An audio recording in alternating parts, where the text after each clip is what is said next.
Za kweli kweli. Naomba sasa maharusi, hebu ugeukianeni sasa.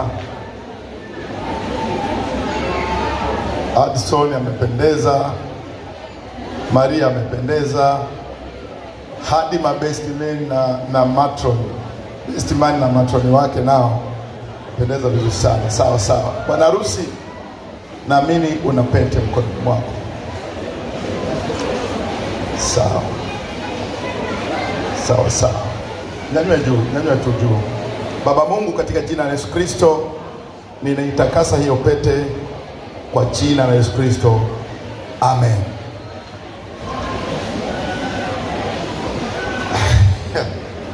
Sawa sawa kabisa. Sasa shika mkono huo, alafu valishe hiyo pete hiyo kwa jina la Baba na la Mwana na la Roho Mtakatifu. Amen.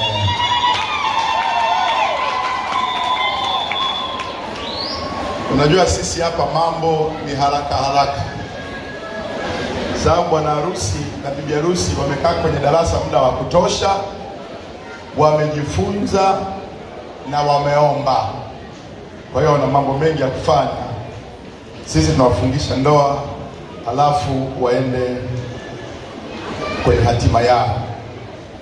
Maria, huyu Bwana amekuchagua wewe kati ya wengi waliopita mbele ya macho yake. Ndio ufanya jambo la kuweza kumshukuru Mungu kwa ajili yake. Lolote utakalojisikia kufanya, ambalo unaweza kufanya, ambalo unaweza kuona kwamba kwa kufanya hivi nitakuwa nimeonyesha shukrani zangu kwake.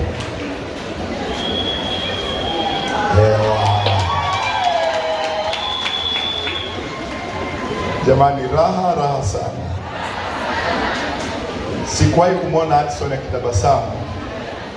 Baada tu ya kukumbatiwa leo, ametabasamu meno yote. Sawa. Sasa Maria, naomba chukua pete yako na wewe. Baba, katika jina la Yesu Kristo, ninaitakasa hiyo pete kwa damu ya Yesu Kristo. Amen. Sawa sawa. Addison, nyosha mkono juu, alafu kwa jina la Baba na la Mwana na la Roho Mtakatifu. Wow. Sawa sawa kabisa. Ewa. Sisi kwenye taratibu zetu wanaume hatuambii cha kufanya. Wewe ukiamua kununa, ukiamua kufanya vile utajua mwenyewe. Kwa sababu ndio kichwa. Fanya likupasalo Bwana.